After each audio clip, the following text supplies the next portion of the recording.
একাধারে তিনি গীতিকবি ও অভিনেতা। তিনি নিজের মতো থাকতে পছন্দ করেন। নিজের রাজ্যেই তিনি যেন রাজা। নিজের মতো বলেন, লেখেন, নিজের মতো চলেন। তার নিজস্ব একটি ভাষা আছে যা অন্য সবার থেকে সম্পূর্ণ আলাদা।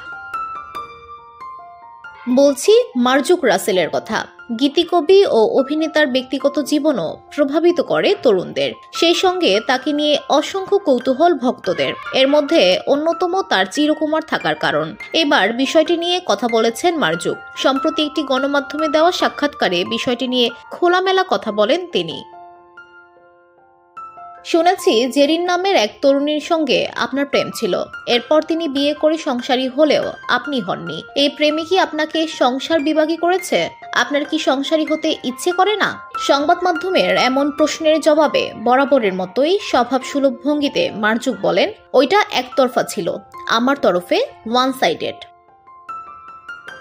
কিশোর বেলায় প্রকৃতি আমারে দিয়া ওই পাগলামি করাইয়া নিছিল। দাম্পত্য জীবন আর সংসার জীবন এক নয়। একলাও সংসার করা যায়। কাজকর্মে দূরে একলা থাকলেও আমি সংসার বিভাগী নই। নানু, মা, বোন, ভাইদের নিয়েই আমার সংসার।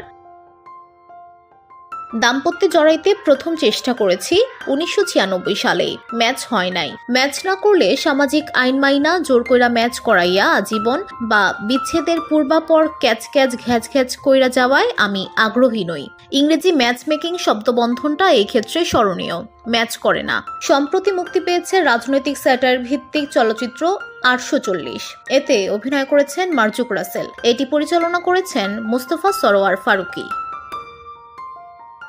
VOD Bangla news desk.